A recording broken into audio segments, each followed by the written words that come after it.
बिल्कुल उसी यूपी में हम चल रहे हैं, लेकिन विपक्ष एक आरोप लगा रहा है कि लॉ एंड ऑर्डर पूरी तरीके से खत्म कर दिया है इस सरकार ने। आप किसी को भी उठा के शूट कर दे रहे हो, आप किसी को भी गैंगस्टर में दिखा के आप मार दे रहे हो। एक बहुत बड़ा आरोप है। अगर आप इस तरीके से गुंडागर्दी उत्तर प्रदेश से खत्म करेंगे तो अगर 2022 में किसी और की सरकार बनी तो वो एज इट इज वो भी अपना काम शुरू करेंगे। क्या वो राम नाम की भाषा समझेंगे? क्या वो प्रेम से हाथ जोड़ के अनुनय विनय करने पे समझेंगे? जी जी, उनको उन्हीं की भाषा में समझाना पड़ेगा। मानव अधिकार मानव के लिए है, दानव के लिए नहीं। ये समाज के दानव हैं और इन दानवों का अंत होना चाहिए। मैं तो कहता हूँ कि राजनीति में अपराधी को जूते के नीचे रख के मसलना चाहिए। मेरा इतना मतलब आपके कहने का मतलब कि जैसे को तैसा, जैसे को तैसा एकदम, मतलब जो जिस भाषा में समझे ये सरकार उस भाषा में समझा रही है और समझाना भी चाहिए। और सिर्फ इसी सरकार को नहीं, हर सरकार को समझाना हर सरकार को सकता है। तो क्या आपके अंदर हम भविष्य के ब्रह्मदत्त द्विवेदी वाला तेवर देख सकते हैं? हम इस चीज़ को आप युवाओं को ये बता सकते हैं कि भाई मेरे नहीं, देखिए मैंने आपको पहले भी कह दिया कि मैं इन जाति और इन सब चीज़ों से परे हूँ जी। मैं बहुत ज़्यादा इनमें नहीं लगता, लेकिन जो सच्चाई थी मैंने आपको बता दिया। ब्रह्मदत्त द्विवेदी, वरुण पांडे होता है। अच्छा, अभी एक लखीमपुर खीरी में किसानों को लेके बहुत सारा उत्पात चल रहा है। सरकार इस पे ठोस निर्णय क्यों नहीं ले रही है? अगर कानून गलत है तो वापस ले ले, नहीं है तो उसको हटाए, खत्म करे। ये नहीं, आप चीजें अपने आप समझ जमनिया विधानसभा से आप अपनी तैयारी कर रहे हैं जी। हाँ? हम सबकी शुभकामनाएं आपके साथ हैं। बहुत धन्यवाद। अगर आप विधायक बनते हैं और दुनिया के सबसे बड़े लोकतांत्रिक देश में और सबसे बड़े प्रदेश उत्तर प्रदेश में अगर आप लखनऊ में विधानसभा में बैठते हैं तो जमानिया के क्षेत्र का मैनिफेस्टो आपके पास क्या है? नमस्कार, बहुत बहुत स्वागत है आप सभी लोगों का शेयर विद शिवम में। और आज मैं एक ऐसे युवा नेता के साथ हूँ जो भारतीय जनता पार्टी का एक बहुत बड़ा नाम है। गाजीपुर, चंदौली और आसपास के जितने भी जिले हैं पकड़े हुए। आप राजनीति के साथ साथ भारतीय सिनेमा का जो सेंसर बोर्ड है उसके सदस्य भी हैं और डॉक्टर राम मनोहर लोहिया के आप काउंसलर भी हैं और जमानिया विधानसभा क्षेत्र से आप भावी प्रत्याशी हैं। ये सौभाग्य है हमारा कि सर से आज मुलाकात हो गई सैदपुर में। और चूंकि ये भारतीय जनता पार्टी के प्रत्याशी हैं और चुनाव में बहुत जोरदार तरीके से अपनी तैयारी ये कर रहे हैं, तो बहुत सारी चीज़ें हम आपको बताएंगे, सर से पूछेंगे इस वीडियो के माध्यम से, क्योंकि युवाओं का बहुत बड़ा सहयोग सर के साथ है जिनका नाम है श्रीमान वरुण कुमार पांडे जी। नमस्कार, बहुत बहुत स्वागत है आपका। स्वागत। भारतीय जनता पार्टी से आप तैयारी कर रहे हैं और बीजेपी अभी सत्ता में है जी, तो बहुत सारा आरोप विपक्ष लगा रहा है आपके ऊपर। स्वाभाविक, मतलब कि भारतीय जनता पार्टी के ऊपर स्वाभाविक है। जब आपके पास जिम्मेदारी होती है तो आरोप भी लगेंगे। जिन पेड़ों पे फल ज्यादा होता है पत्थर उन्हीं पे लगते हैं। अच्छा, चले जाते हैं। हाँ हाँ, तो इसे घबराना नहीं चाहिए। अच्छा, हम आए ही हैं जनता की सेवा करने के लिए। ये आरोप लगाने वाले कौन लोग हैं? जी, ये वही लोग हैं। ये वही लोग हैं जिन्होंने यहाँ अपराध को बढ़ावा दिया उत्तर प्रदेश में। उत्तर प्रदेश का नौजवान अपराधियों को अपना आदर्श मानने लगा था। अच्छा, आप देखिए कभी सब उत्तर प्रदेश की सड़कों पे शूटर और हूटर की ही आवाज आती थी। जी जी, ये वही उत्तर प्रदेश है। और खास करके जिस आप जिले में चल रहे हैं उस जिले में अपराधियों का इतना बोलबाला था कि जिसकी कोई सीमा नहीं। जी, तो आप उसी उत्तर प्रदेश में नहीं, बिल्कुल उसी यूपी में हम चल रहे हैं, लेकिन विपक्ष एक आरोप लगा रहा है कि लॉ एंड ऑर्डर पूरी तरीके से खत्म कर दिया है इस सरकार ने। आप किसी को भी उठा के शूट कर दे रहे हो, आप किसी को भी गैंगस्टर में दिखा के आप मार दे रहे हो। एक बहुत बड़ा आरोप है। अगर आप इस तरीके से गुंडागर्दी उत्तर प्रदेश से खत्म करेंगे तो अगर 2022 में किसी और की सरकार बनी तो वो एज इट इज वो भी अपना काम शुरू करेंगे। आप एक बात बताइए जी, अपराधियों के साथ क्या व्यवहार होना चाहिए? आप एक सामान्य जी नागरिक हैं इस प्रदेश के, इस जिले के, कोई भी किसी भी जिले का नागरिक हो जी, उससे जब इन अपराधियों के द्वारा वो पीड़ित किया गया है,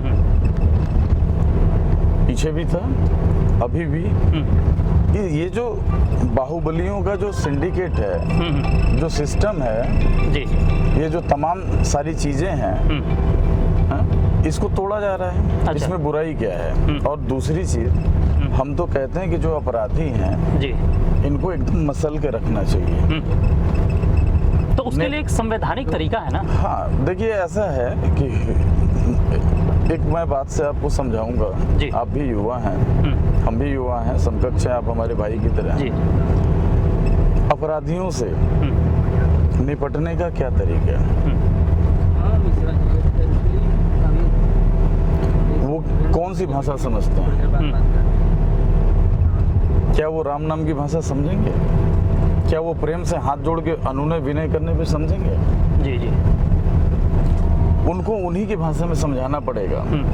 मानव अधिकार मानव के लिए है, दानव के लिए नहीं। ये समाज के दानव हैं और इन दानवों का अंत होना चाहिए। मैं तो कहता हूँ कि राजनीति में अपराधी को जूते के नीचे रख के मसलना चाहिए। मेरा इतना मतलब आपके कहने का मतलब कि जैसे को तैसा, जैसे को तैसा एकदम, मतलब जो जिस भाषा में समझे ये सरकार उस भाषा में समझा रही है और समझाना भी चाहिए। और सिर्फ इसी सरकार को नहीं, हर सरकार को समझाना चाहिए। बिल्कुल। अच्छा। आप जिस हम कह रहे हैं ये अपराधी कौन लोग हैं, ये क्या करते हैं, आप देखिए कहीं पे भी हर जगह इनका अपना सिंडिकेट है, अपना बोलबाला है। एक नौजवान अगर कुछ करना चाहे किसी भी बिजनेस में, किसी भी व्यवसाय में, कुछ भी करना चाहे किसी भी फील्ड में, हम कितने को नाम गिना है आपको, तो सबसे पहले क्या है, ये अपराधी आड़े आते हैं। आप कुछ नहीं कर पाते हैं, क्योंकि या तो आप उनसे समझौता करिए या तो खुद आप अपराधी बनिए,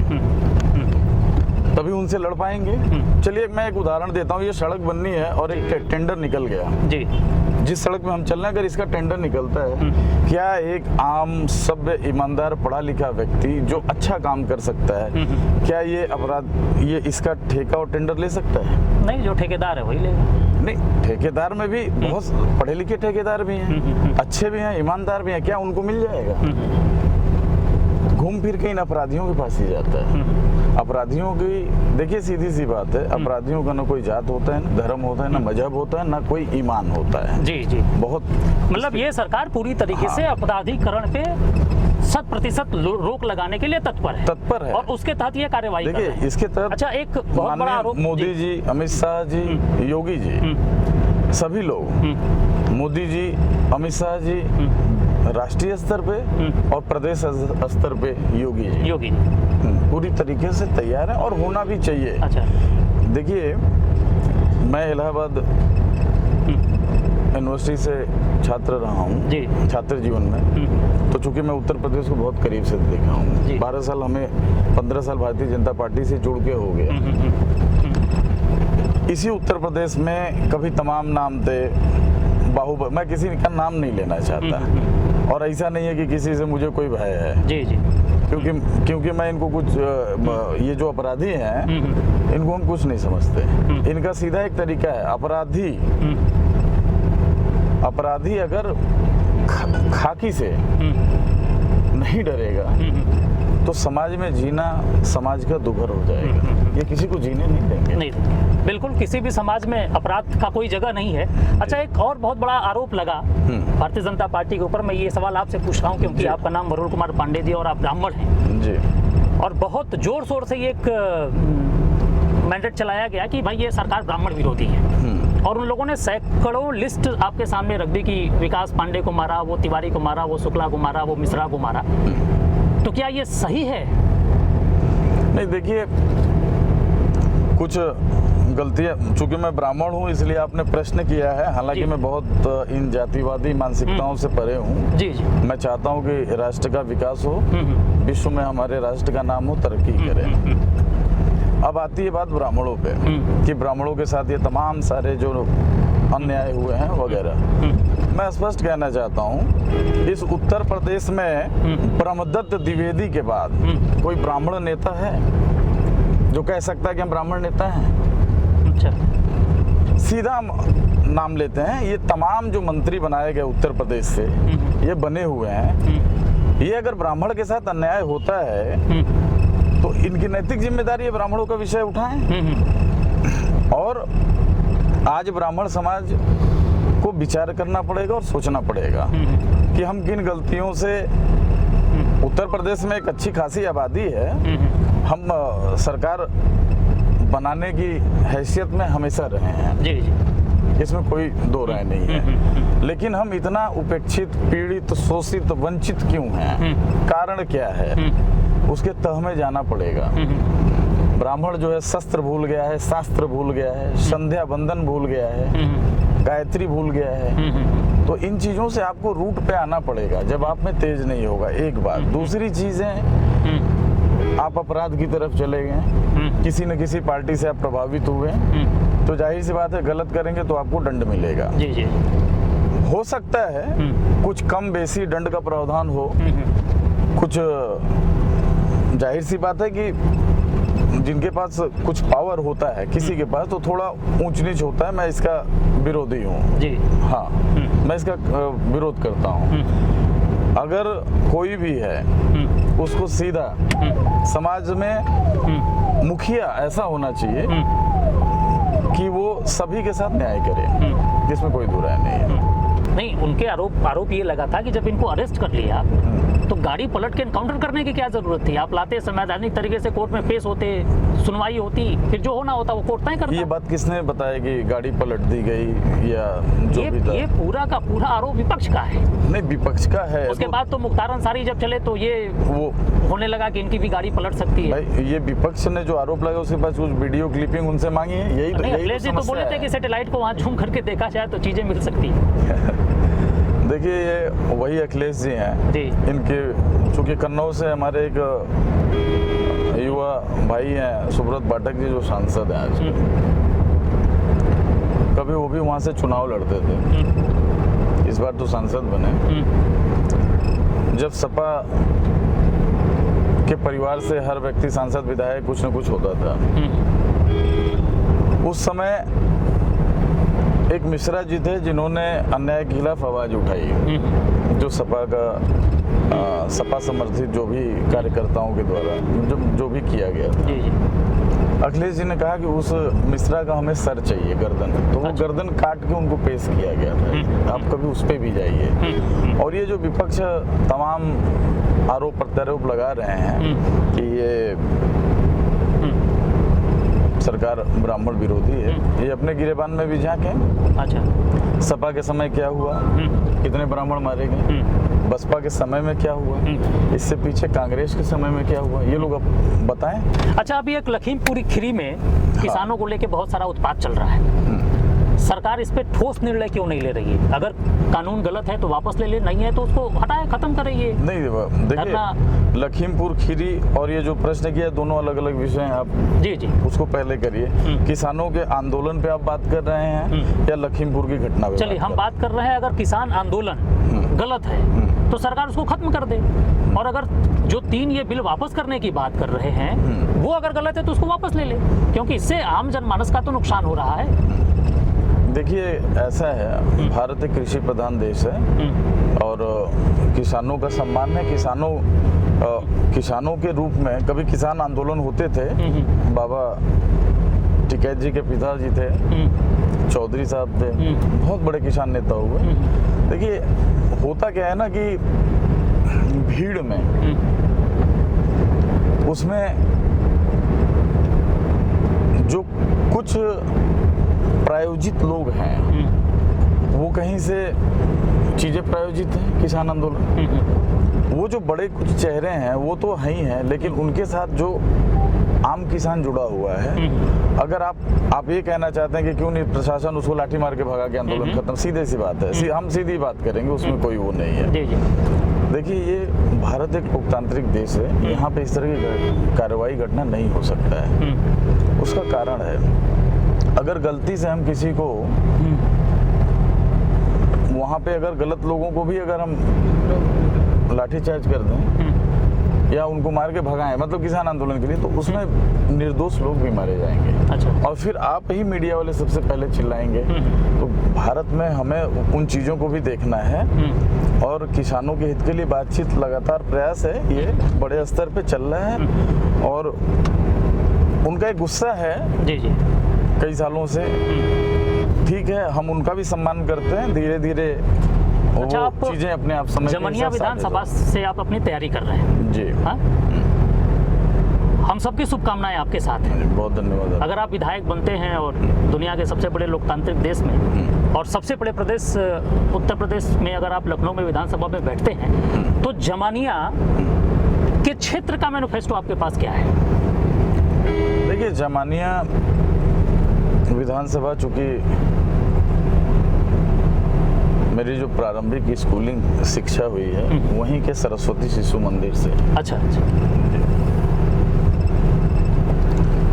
जमानिया एक बड़ा प्राचीन शहर है, नगर है, विश्व का, भारत का ही नहीं। अच्छा। आज उसका नाम विकृत होकर जमानिया है, कदाचित उसका नाम जमदग्निपुरम होता था। जमदग्नि ऋषि की वो धरती है जमानिया।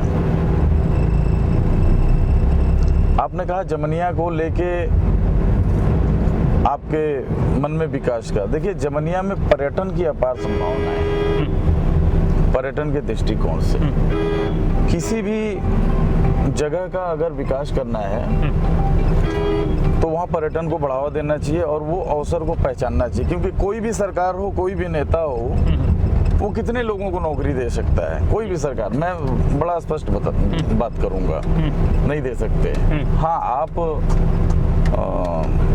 पर्यटन को बढ़ावा देके हर व्यक्ति को कुछ न कुछ कमाने के लिए उसको कर सकते हैं। नया रोजगार, हाँ, सृजन होगा वहाँ। बहुत सारे लोगों का, तमाम गाड़ी वाला, टेम्पो वाला, रिक्शा वाला, मिठाई वाला, मतलब तमाम ये जो छोटी बड़ी चीजें हैं ये वहाँ पे हो जाएगा। जमनिया में पर्यटन का क्या क्या है, तो पर्यटन के दृष्टिकोण से आप समझिए क्या है। पर्यटन वहाँ पे एक तो अति प्राचीन है जमनिया में चक्रेश्वर महादेव का मंदिर, चक्का बांध। ऐसी मान्यता है कि भागीरथ जी जब गंगा को लेके चले थे तो वो चक्का वहाँ धंस गया, जो पानी आज भी गोल गोल घूमता है गंगा जी का। एक तो वह पर्यटन का केंद्र है। दूसरा, जमानिया में जो आपका पर्यटन का केंद्र है वो ठीक उसके बगल में लठिया गांव है, लठिया अशोक स्तंभ। उससे थोड़ा आगे बढ़िए तो परशुराम जी का जन्म स्थान है। अच्छा। जमदग्नि ऋषि का। और दिलदार नगर आइए तो शायर माता का मंदिर है। मोहित मिश्रा बोल रहे हैं। शायर माता का मंदिर है। उससे थोड़ा आगे बढ़िए तो आपको एशिया का सबसे बड़ा गांव गमर मिल जाएगा, जहाँ माँ कामाख्या का मंदिर है। तमाम सारी चीजें जो है इस तरह से वहाँ पे है। मतलब आपको जो फोकस करना है वो पर्यटन पे आपका विशेष फोकस रहेगा। किसी भी शहर का, किसी भी प्रदेश का, किसी भी जिले का अगर विकास तभी संभव है जब वहाँ पर्यटन संभावना हो। अच्छा, चलते चलते मैं आपसे एक निवेदन करूंगा कि जो यूथ हैं और आपके साथ एक बहुत बड़ा हुजूम है युवाओं का जी, और हम जहाँ के लिए आप निकले थे वहाँ पहुँच भी गए हैं, तो समय का बड़ा अभाव है आपके पास। यहाँ से तो बात जाते जाते आप युवाओं को क्या संदेश देना चाहेंगे? देखिए, बस हम एक चीज जानते हैं, न गर्मी ऊन में है न गर्मी जून में है। न गर्मी ऊन में है न गर्मी जून में है, गर्मी जुनून में है। युवा जुनून बनाए रखें और जुनून के साथ सही दिशा में बढ़ें। कोई नहीं रोक सकता। आने वाली ये जो सदी है, समय है, ये युवाओं का है। जैसा कि आप स्वामी विवेकानंद जी ने कह दिया था कि आने वाली 21वीं सदी भारत के युवाओं का।